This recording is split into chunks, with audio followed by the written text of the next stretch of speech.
रावण? दुनिया में इस नाम का दूसरा कोई व्यक्ति नहीं है। राजाधिराज लंकाधिपति महाराज रावण को दशानन भी कहते हैं।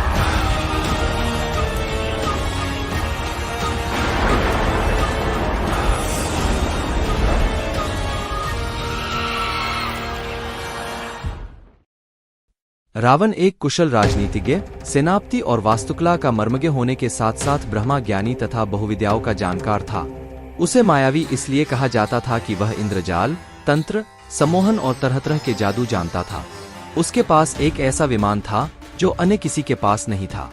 इस सभी के कारण सभी उससे भयभीत रहते थे। आज की हमारी इस वीडियो में हम आपको रावण के बारे में ऐसी ही 10 अनसुनी बातें बताने वाले हैं। क्या रावण के 10 सिर थे? कहते हैं रावण के 10 सिर थे। क्या सचमुच यह सही है? कुछ विद्वान मानते हैं कि रावण के 10 सिर नहीं थे, किंतु वह 10 सिर होने का भ्रम पैदा कर देता था। इसी कारण लोग उसे दशानन कहते थे। कुछ विद्वानों अनुसार रावण 6 दर्शन और 4 वेद का ज्ञाता था, इसीलिए उसे दसकंठी भी कहा जाता था। दसकंठी कहे जाने के कारण प्रचलन में उसके 10 सिर मान लिए गए। शास्त्रों में उल्लेख है कि रावण के गले में बड़ी बड़ी गोलाकार 9 मणियां होती थीं। उक्त 9 मणियों में उसका सिर दिखाई देता था, जिसके कारण उसके 10 सिर होने का भ्रम होता था। हालांकि ज्यादातर विद्वान और पुराणों अनुसार तो यही सही है कि रावण एक मायावी व्यक्ति था जो अपनी माया के द्वारा 10 सिर के होने का भ्रम पैदा कर सकता था। उसकी मायावी शक्ति और जादू के चर्चे जग प्रसिद्ध थे। रावण के 10 सिर होने की चर्चा रामचरितमानस में आती है। वह कृष्ण पक्ष की अमावस्या को युद्ध के लिए चला था तथा एक एक दिन क्रमशः एक एक सिर कटते थे। इस तरह 10वें दिन अर्थात शुक्ल पक्ष की दशमी को रावण का वध हुआ। इसीलिए दशमी के दिन रावण दहन किया जाता है। रामचरितमानस में वर्णन आता है कि जिस सिर को राम अपने बाण से काट देते थे, पुनः उसके स्थान पर दूसरा सिर उभर आता था। विचार करने की बात है कि क्या एक अंग के कट जाने पर वहां पुनः नया अंग उत्पन्न हो सकता है? वस्तुतः रावण के ये सिर कृत्रिम थे, आसुरी माया से बने हुए। मारीच का चांदी के बिंदुओं से युक्त स्वर्ण मृग बन जाना, रावण का सीता के समक्ष राम का कटा हुआ सिर रखना आदि से सिद्ध होता है कि राक्षस मायावी थे। वे अनेक प्रकार के इंद्रजाल, जादू जानते थे। तो रावण के 10 सिर और 20 हाथों को भी मायावी या कृत्रिम माना जा सकता है। दूसरी खास बात, नाभि में जीवन। ऐसी मान्यता है कि रावण ने अमृतत्व प्राप्ति के उद्देश्य से भगवान ब्रह्मा की घोर तपस्या कर वरदान मांगा, लेकिन ब्रह्मा ने उसके इस वरदान को न मानते हुए कहा कि तुम्हारा जीवन नाभि में स्थित रहेगा। रावण की अजर-अमर रहने की इच्छा रही गई।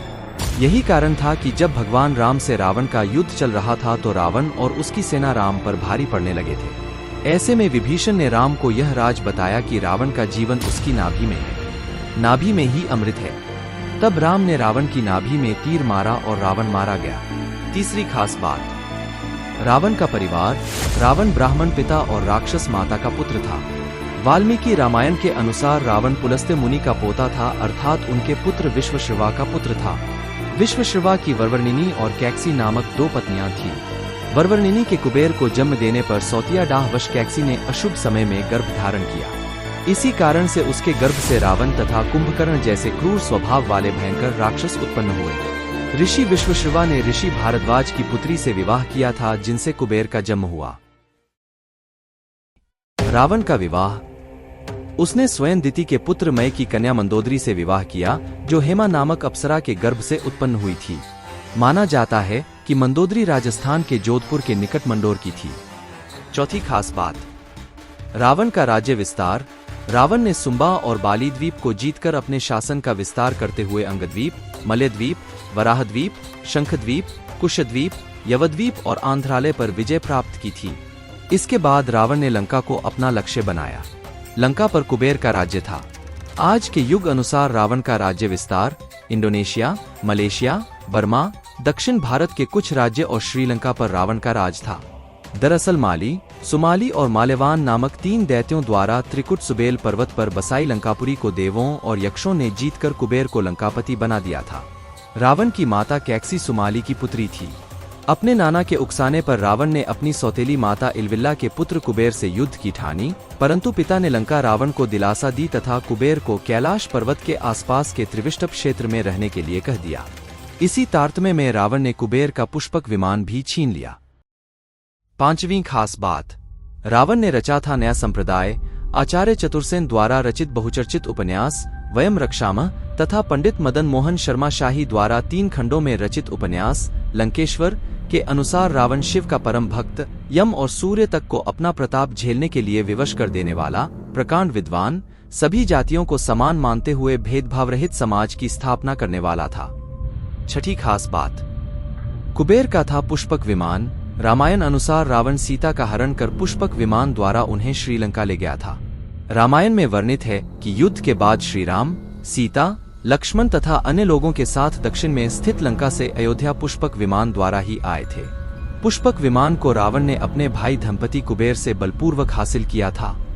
पुष्पक विमान में इच्छानुसार गति होती थी और बहुत से लोगों को यात्रा करवाने की क्षमता थी। यह विमान आकाश में स्वामी की इच्छानुसार भ्रमण करता था, अर्थात उसमें मन की गति से चलने की क्षमता थी। 7वीं खास बात, रावण की रचना। शिव तांडव स्तोत्र। रावण ने शिव तांडव स्तोत्र की रचना करने के अलावा अन्य कई तंत्र ग्रंथों की रचना की। रावण ने कैलाश पर्वत ही उठा लिया था और जब पूरे पर्वत को ही लंका ले जाने लगा तो भगवान शिव ने अपने अंगूठे से तनिक सा जो दबाया तो कैलाश पर्वत फिर जहां था वहीं अवस्थित हो गया। इससे रावण का हाथ दब गया और वह क्षमा करते हुए कहने लगा, शंकर शंकर, अर्थात क्षमा करिए और स्तुति करने लग गया। यह क्षमा याचना और स्तुति ही कालांतर में शिव तांडव स्तोत्र कहलाया। 8वीं खास बात, क्या रावण की लंका सोने की थी? लंका पर शोध। श्रीलंका की श्री रामायण रिसर्च कमेटी के अनुसार रामायण काल से जुड़ी लंका वास्तव में श्रीलंका ही है। कमेटी अनुसार श्रीलंका में रामायण काल से जुड़ी 50 जगहों पर रिसर्च की गई है। 9वीं अहम बात, शिवभक्त रावण। एक बार रावण जब अपने पुष्पक विमान से यात्रा कर रहे थे तो रास्ते में एक वनक्षेत्र से गुजर रहे थे। उस क्षेत्र के पहाड़ पर शिवजी ध्यानमग्न बैठे थे। शिव के गण नंदी ने रावण को रोकते हुए कहा कि इधर से गुजरना सभी के लिए निषिद्ध कर दिया गया है, क्योंकि भगवान तप में मगन है। रावण को यह सुनकर क्रोध उत्पन्न हुआ। उसने अपना विमान नीचे उतारकर नंदी के समक्ष खड़े होकर नंदी का अपमान किया और फिर जिस पर्वत पर शिव विराजमान थे उसे उठाने लगा। यह देख शिव ने अपने अंगूठे से पर्वत को दबा दिया, जिस कारण रावण का हाथ भी दब गया और फिर वह शिव से प्रार्थना करने लगा कि मुझे मुक्त कर दे। इस घटना के बाद वह शिव का भक्त बन गया। 10वीं खास बात, रावण का शव। भारतीय पुरातत्व सर्वेक्षण विभाग के सेवानिवृत्त पुरातत्वविद डॉ. एल.एम. बहल कहते हैं कि रामायण में वर्णित श्लोकों के आधार पर इस गणना का मिलान किया जाए तो राम रावण के युद्ध की भी पुष्टि होती है। इसके अलावा इन घटनाओं का खगोलीय अध्ययन करने वाले विद्वान भी हैं। 5076 साल से पहले से आज तक रावण का शव श्रीलंका की रानागिल की गुफा में सुरक्षित रखा है, यानी आज उसे 7089 वर्ष हो चुके हैं। अगर आपको यह जानकारी अच्छी लगी हो तो इस वीडियो को लाइक और चैनल को सब्सक्राइब करें।